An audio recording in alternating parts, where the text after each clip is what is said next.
সাঈদের প্রসারিত দুই হাত যেন এক অলঙ্ঘনীয় পর্বত।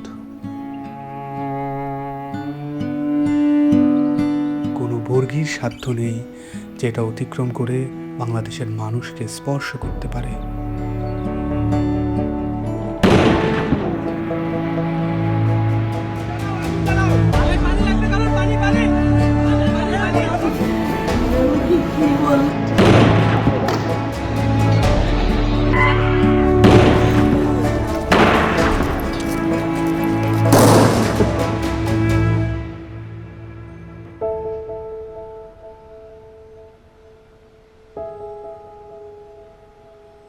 19 জুলাইয়ের পর থেকে এই বাবা প্রতিদিনই রাস্তার আশেপাশে হাঁটাহাঁটি করেন। কখনো আবার নির্বাক দাঁড়িয়ে থাকেন। উনি সামনের দিকে তাকিয়ে থাকেন, কিন্তু আসলে কোনো দিকেই তাকান না।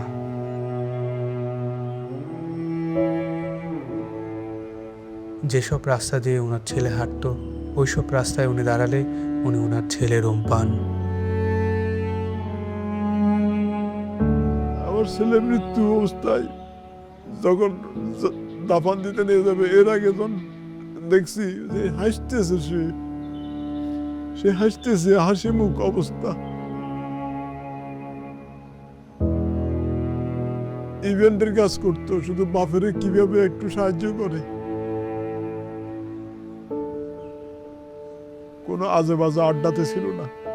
ওই সারাদিন শুধু কলেজ থেকে আসা ও একটুখানি বিকেলবেলা একটু বন্ধু বান্ধব নিয়ে ক্রিকেট খেলতো, ক্রিকেটের পাগল।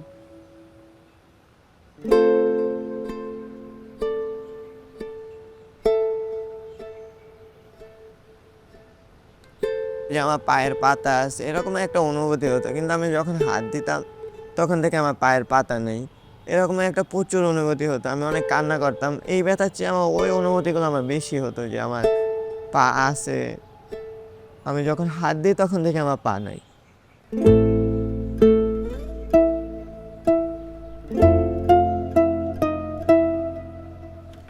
এই হসপিটালে আমি অল্প কিছুদিন হলো আসলাম।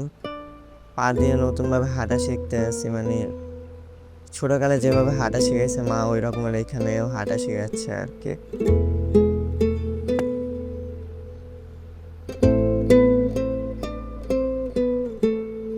একটি প্রতিবন্ধী কিশোর, 7 বছরের বাচ্চা, ল্যাংড়া মানুষ যদি সংগ্রামে নামতে পারে, তাহলে আমি কেন বসে থাকবো ঘরে? একদিন তো মরতেই হবে।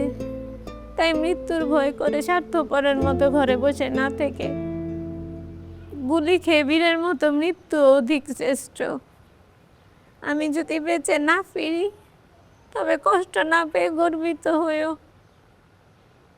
জীবনের প্রতিটি ভুলের জন্য ক্ষমা চাই। আনাস।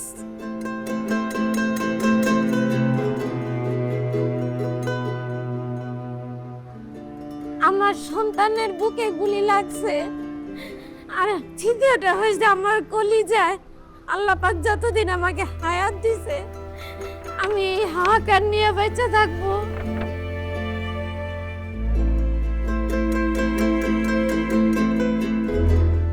প্রিয় বাবা আসলে আমাদের একটা কিছু না, কিন্তু চকলেট নিয়ে আসছো।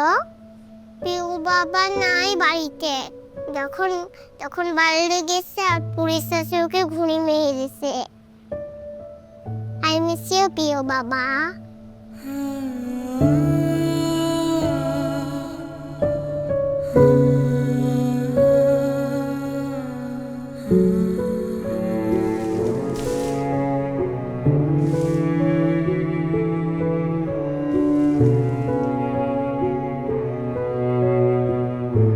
এখন ওদের চেম্বারের মধ্যে বক্তব্য দিছিল যে আমরা কোনো সরকার বিরোধী আন্দোলন নয়, আমরা নিজের অধিকার আদায়ের জন্য। ওদের বলা খাওয়ার পরে ওদের পমেল বড়ুয়া ওই ছাত্রলীগের লিডার আসছিল, তাই সেই গলা চিপি ধরছিল, গালমুখত থাপড় মারছে। এখন ওই জন্যই ওর জেদ ধরে শহীদ হলো কি এখন ওটার ব্যাখ্যাটা আর আমি জানি না।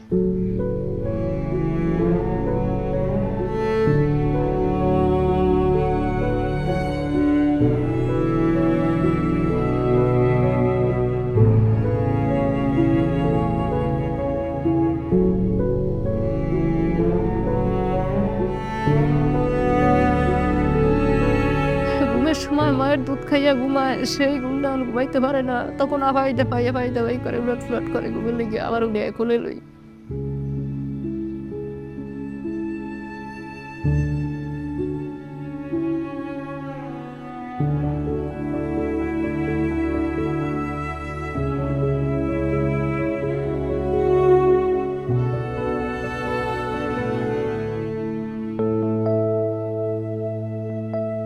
এখানে এসে যখন দেখি যে এখানে সবসময় ভাইয়া পড়াশোনা করতো, এই বিছানাতে থাকতো, এখন যখন দেখি ও নাই তখন একটা শূন্যতা কাজ করে মনের মধ্যে। খারাপ লাগে যখন দেখি যে ভাইয়া এই রুমে নাই। এই ছবিটা 18 জুলাই আমার আন্টি নাজিয়া খান ফেসবুকে পোস্ট করেছিল।